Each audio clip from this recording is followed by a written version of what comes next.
이른바 심리공략법은 우리가 말하고 행동할 때 상대방의 심리를 꿰뚫음으로써 자신의 목적을 달성하는 전략입니다. 심리공략법이라고 하면 어떤 사람들은 음모나 수수 등의 단어를 떠올리기도 하는데, 사실 고대에는 음모라는 말에 부정적인 뜻이 내포되어 있지 않았습니다. 이 손자는 다음과 같이 말했습니다. 이 싸우지도 않고 적을 무릎 꿇게 하는 것이 으뜸 가운데에서도 으뜸이다. 그러니까 성을 공격하여 상대를 꺾는 것은 하책이고, 심리적으로 상대의 길을 꺾는 것은 상책이라고 말입니다. 이것들이 모두 전형적인 심리 공략법이라고 할 수가 있는 거죠. 삼국지의 제갈량은 뛰어난 심리학자였습니다. 그가 남긴 사적은 끝이 없는데 그 중에 몇 가지를 주면 다음과 같습니다. 공성계로 사마엘은 물리친 이야기라든가, 지금 맹획의 고사, 즉 이 맹획을 7번 잡았다 7번 놓아줘 낭만의 귀순을 이끌어낸다는 뜻인데, 이것이 편지 한 장으로 주유의 분을 불러일으켜 끝내 피를 토하고 절망하게 만들었다는 이야기입니다. 제갈량은 그의 무궁무진한 재력 중에서도 특히 심리공략법에 뛰어났습니다. 이에 관련한 여러 일화들은 오래도록 후대 사람들에게 교훈을 남기고 있죠. 또 2차 대전 당시 미국은 참전을 위해 청년들을 동원할 계획을 세웠는데, 당시 편한 생활에만 젖어 있던 대다수의 청년들은 목숨을 잃을까 두려워 총선을 후보하는 펜타곤에 반대하는 움직임을 보였습니다. 이 때문에 오하이오주의 주지사는 5차례나 합동참모본부의 의장에게 질책을 받는 만신을 당해야 했습니다. 입이 닳도록 설득했지만 유약한까지 그지없고 실수 없이 불평만 들어놓는 청년들을 납득시킬 방법이 그에게는 없었던 거죠. 그가 낭패에 빠져 어쩔 수 몰라 하고 있을 때 누군가 그에게 명성 높은 심리학자 한 사람을 소개시켜 주었습니다.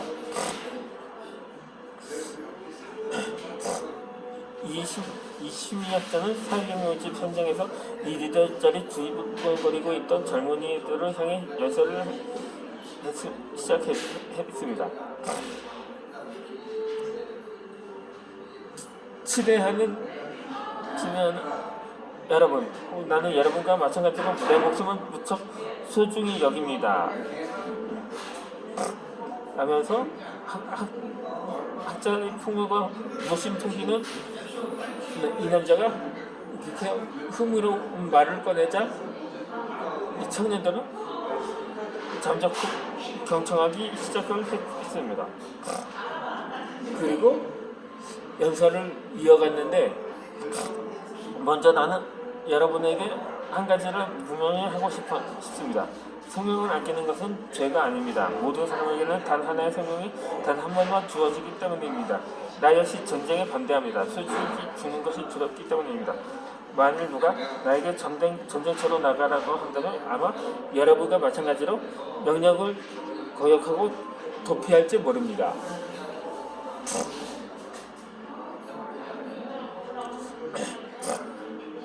그러나 내 마음 한 구석에는 이런 유행 심리도 존재합니다. 만약 내가 군복무를 한다면 전방에서 싸우면 정말 절반밖에 되지 않을 거란 것이란 생각 말입니다. 왜냐하면 후방에 남은 가능성도 배제할 수 없으니까요. 같은 이치로 설령 전방에 배치된다 해도 내가 직접 싸울 가능성은 절반밖에 되지 않을 겁니다. 운 좋게 어느 장군의 당번편이 되어 안전한 곳에 남지 말라는 법도 없지 않습니까? 또한 만에 하는 불행하게도 반드시 총대를 매야 한다 해도 싸우다 다칠 가능성 역시 절반입니다. 운이 없어 부상을 당하더라도 경상정도일 뿐 저승사자에게 불려갈 일은 없을 겁니다. 따라서 걱정할 이유가 없습니다. 만일 증상이 있더라도 의사의 도움으로 지역문턱에서 다시 벗어날 수도 있으니까요. 혹여 불행히도 나라를 위해 끝내 목숨을 바치게 된다면 나의 가족들과 친구들은 나를 자랑스럽게 여길 것이고 나의 부모님은 최고 훈장을 수여받게 될 뿐 아니라 엄청난 위로금과 보험금을 받게 될 것입니다. 이웃 아이들은 전부 나를 용서로 기억하고 우상으로 여기겠지요. 그리고 나는 위대한 전사로서 하늘나라에 들어가 인자하신 하나님 곁에 영원토록 머무를 것이고 어쩌면 만인이 존경하는 워싱턴 장군을 만나볼 수도 있지 않겠습니까? 라는 그 장군의 연설에 청년들은 감동을 받았고 동명초 앞선 순식간에 자원자들로 상황을 이루게 되었습니다. 사실 이 심리학자는 단지 심리 공략법을 써서 재치있고 쌓여져 있는 말로 상대방의 심리를 조종했을 뿐입니다. 마치 초면처럼 먼저 사람들을 견고한 방어 심리를 와해시킨 다음 전쟁의 절차적인 공포의 존재가 아니면 단계적으로 분석한 지 마지막으로 숭고한 영예에 대해 언급함으로써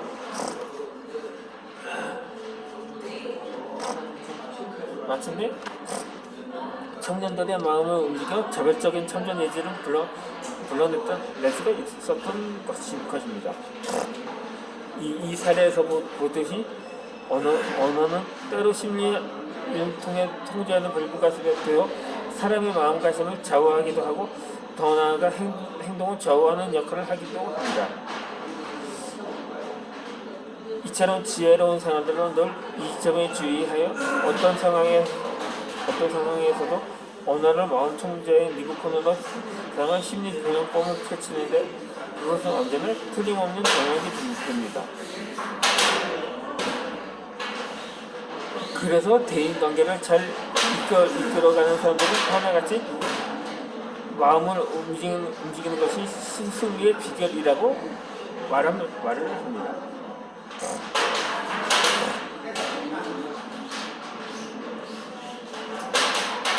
도움을 청하는데도 기술이 필요합니다. 타인의 도움 없이 자신의 힘으로만 세상을 살아갈 수 있는 사람은 없습니다. 다른 사람에게 도움을 청할 때는 마치 부처를 받드는 불자처럼 상대방을 높이고 자기 자신을 낮추는 태도가 필요하다는 것입니다. 부처는 언제 어디서나 신들을 보살피기 때문입니다.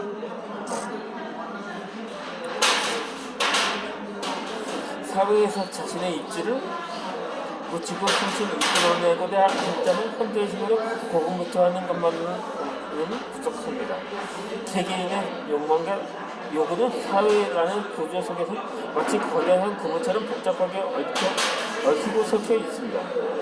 여기서 말하는 욕망과 요구란 물질적인 것과 정신적인 것, 일상생활에 관련된 것과 일에 관한 것, 자기 자신을 위한 것, 가족이나 친구를 이런 것 모두를 아우릅니다.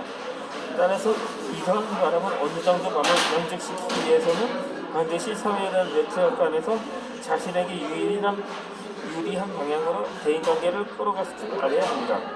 이런 의미에서부터 타인에게 도움을 소원을 구하는 것은 자신을 위해 가족과 친구를 위해 유익한 관계를 이끌어가고 욕망과 요구를 만족시키는 과정이라고 할 수가 있을 것입니다.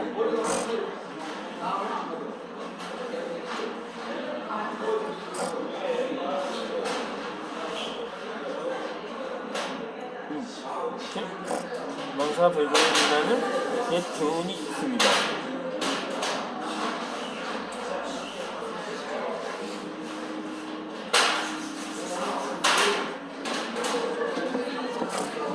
무사히 다른 사람으로부터 도움을 구하지 말라는 뜻인데, 여기에는 두 가지 함의가 있습니다. 하나는 타인의 동물적이나 도움을 기대하지 말고 자립적이고 자주적인 태도로 자신의 일은 자신이 해내는 것이고, 또 다른 하나는 남에게 부탁하는 일이 어떤 사람들의 눈에는 그다지 떳떳하지도 않으면 많든 적든 자신의 무능을 드러내는 것으로 본다는 뜻입니다.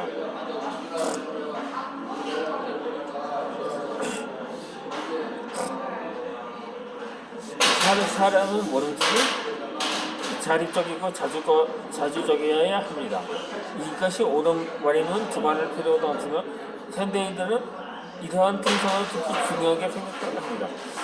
그러나 사회생활에는 언제나 다양한 인간관계와 교류가 있게 마련이며, 서로 도움을 주고받아야 할 일도 흔합니다. 어느 개인의 자립과는 무엇을 떠는 일입니다. 따라서 다른 사람에게 도움을 이게 결코 무능하니까 명작이었다고 보아서는 안 됩니다. 사람은 사회의 일원이며 주위 사람들과 수많은 관계를 맺고 살아갑니다. 자기 능력만 가지고는 일을 성공시키는 것은 고사하고 생선 자체도 불가능한 경우가 많습니다. 이런 의미에서 볼 때 만사불구인이라는 경우는 현실적이지 못합니다. 누구든 다른 사람의 도움 없이 혼자만의 힘으로 모든 일을 이루기는 어렵습니다. 이 점을 안다면 남에게도 도움을 청할 때 그렇게 무거운 심리적인 부담을 갖지 않아도 될 것입니다. 사람들은 늘 남에게 도움을 구하는 일이 그 사람을 번거롭게 한다고 생각해 꺼려하거나 쑥스러운 마음을 갖습니다. 그러나 사실 이는 단지 문제일 뿐입니다. 누군가에게 도움을 청하면 도움을 받는 사람에게 유익할 뿐 아니라 도움을 주는 사람 역시 자신의 가치가 다른 사람으로부터 나아가 사회로부터 인정받았음을 느끼게 된다고, 그래서 모종의 심리적 만족을 얻게 됩니다. 대인관계도 서로 돕는 가운데 더 공고해져 한 단계 진전될 수 있는 방법입니다.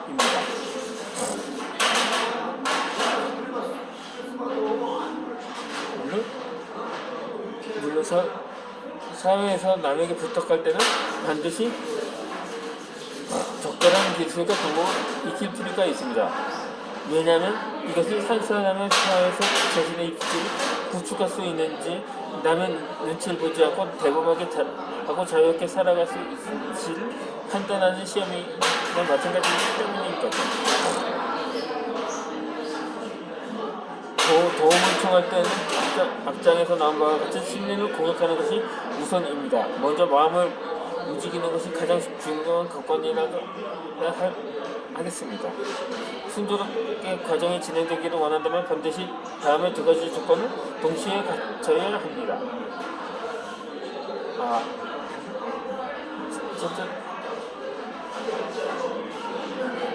첫째는 당신 스스로가 타인의 도움을 원해야 합니다. 둘째는 당신의 부탁을 받아들이게 하는 마음을 가져야 합니다. 어떤 점에서는 후자가 전자보다 중요하고 또 어렵기도 합니다. 왜냐하면 부탁을 받는 입장에 놓인 사람은 자신의 심정이 부탁하기 때문입니다. 심리를 공략한다는 의미는